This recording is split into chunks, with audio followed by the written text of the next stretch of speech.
Bonjour, bienvenue sur le plateau de MEDEF TV à l'occasion de l'université d'été du MEDEF. C'est l'heure de notre séquence Perspective et mon invité maintenant c'est Jean-Pierre Letartre. Bonjour. Bonjour. Alors vous êtes le président France de Ernst & Young, une entreprise qu'on ne présente pas, je vais quand même résumer rapidement. Cabinet d'audit, conseil et droit, 4500 collaborateurs en France et 140 000 dans le monde. Exact. Alors tous ces collaborateurs passent une grande partie de leur temps au contact avec vos clients. Ici c'est la séquence Perspective. On va essayer de savoir un petit peu le ressenti de vos clients aujourd'hui face à l'actualité, face à la crise. Si vous m'aviez interrogé fin juillet, je vous aurais dit qu'on sentait la reprise, que les carnets de commandes étaient pleins, que les indicateurs étaient au vert. Et puis là, on rentre en septembre, il s'est passé quelques désordres sur les marchés financiers pendant le mois d'août. Et il y a une énorme expectative, une énorme attente. Personne ne sait effectivement quel sens va prendre, je dirais, l'économie réelle, hein, et si la crise financière va avoir des conséquences sur l'économie réelle. Mais aujourd'hui, il y a un énorme sentiment d'attente et d'incertitude, ce qui n'est pas bon, bien entendu, pour le développement économique. En fin de compte, j'ai un peu l'impression qu'on avait un peu oublié qu'on n'a pas connu une crise ces dernières années. On est en train de vivre un vrai changement, une vraie transformation, et qu'on n'a pas fini d'avoir des soubresauts pour arriver effectivement à quelque chose qui sera différent de ce que nous avons connu avant 2009. Donc vous pensez que la crise, finalement, c'est pas une crise, c'était des crises, que c'est une crise? Oui, je pense. On a un changement, hein, c'est-à-dire l'émergence de pays qui sont maintenant émergés, hein, de l'ouest à l'est, du nord au sud, hein, des mouvements quand même de fond. On a une crise financière des pays occidentaux qui ont vécu un peu au-dessus de leurs moyens. Il va bien falloir un jour payer la note. Tout ça est en train de se faire, va se faire. Je ne suis pas pessimiste sur l'avenir, mais on a quand même cette période d'adaptation, de transition qui va comprendre de nombreux soubresauts. Aujourd'hui, vous avez l'impression que vos clients ont plutôt tendance à temporiser, à dire « Oula, on fait attention, on attend de voir, on retarde les investissements ». Oui, pour le moment, c'est l'attente. Rien n'a été arrêté. Les carnets de commandes, ils continuent, parce que comme il y en avait fin juillet, il y a encore du travail pour les entreprises. Donc on va voir comment ils vont se re-remplir. C'est l'attente. Et au fond, c'est vrai que les jours qui vont venir, les semaines qui vont venir vont être assez importants en termes d'orientation de l'activité économique pour les mois, pour la fin de l'année. Alors, quand on est dans une situation comme ça d'expectative, est-ce qu'on se tourne plutôt moins vers les cabinets d'audit ou au contraire, est-ce qu'on va plus les voir? Écoutez, j'ai tendance à dire souvent me dire oui, mais vous, quand ça va mal, c'est bien pour vous. Non, non. On préfère quand l'économie va bien. C'est mieux pour nous aussi. Mais pas trop. Non, quand l'économie va bien, c'est mieux parce que les entreprises bougent, achètent, vendent, investissent et donc ont besoin d'être accompagnées dans leurs opérations de développement.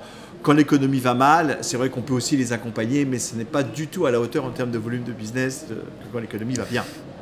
Alors j'aimerais qu'on revienne maintenant sur les évolutions justement dans la gestion des ressources humaines. On parle beaucoup de ce retour à l'humain, de l'humain qui prend de plus en plus d'importance. Alors ça, on l'entend beaucoup dans les dialogues. Qu'est-ce qu'il en est sur le terrain? C'est un peu d'ailleurs les débats qu'on a eus aujourd'hui ici à cette université du MEDEF. Moi, il y a quelque chose qui me gêne toujours quand on parle de ces sujets-là. C'est au fond, tiens, aujourd'hui je vais vous parler de l'humain. Et puis la prochaine fois, on parlera de rentabilité. Et puis un jour, on parlera de la responsabilité sociale d'entreprise, par exemple. Écoutez, tout ça, non. Tout est mêlé, connecté.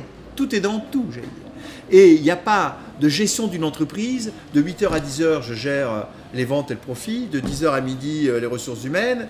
Et l'après-midi, je vais faire autre chose. Je vais faire de l'engagement sociétal. Non, tout est lié. Et donc, la gestion d'une entreprise, ce n'est pas une gestion séquentielle. Et moi, j'ai tendance à dire que depuis très longtemps, et ça, ce n'est pas une nouveauté de la crise, au fond, les entreprises performantes sur la durée, et on peut le voir facilement dans nous, l'histoire qu'on a avec nos clients ou les analyses qu'on peut faire, sont toujours des succès à la fois financiers, mais aussi des succès en matière de ressources humaines, où les gens restent parce qu'ils y sont bien, parce qu'ils grandissent, parce qu'ils s'épanouissent. Et il y a rarement des entreprises performantes avec une mauvaise gestion de leurs ressources humaines. Mais alors, est-ce que, sincèrement, aujourd'hui, on peut véritablement, on a des outils pour savoir si les gens sont heureux dans l'entreprise? Oui, il y a des outils. Il y a notamment ce qu'on appelle des sondages, enfin people survey, des sondages qu'on envoie, enfin beaucoup d'entreprises en font aujourd'hui, avec une sorte de questions pour mesurer leur attachement à l'entreprise, s'ils trouvent qu'ils sont bien rémunérés, si les conditions de travail sont satisfaisantes. Et d'ailleurs, il y a des analyses qui rapprochent les résultats de ces sondages avec les performances de l'entreprise. Mais bien souvent, ceux qui sont les top performers ont en général une bonne gestion de leurs ressources humaines. Alors on parle aussi du conquérant humain. Qu'est-ce qu'on entend par le concurrent humain? Ouais, ça, en fait, je pense qu'aujourd'hui, vous savez, le management, c'est souvent la gestion de paradoxes. On marche sur deux jambes, on a toujours le plus et le moins, il faut du négatif et du positif pour faire l'électricité. Il y a toujours...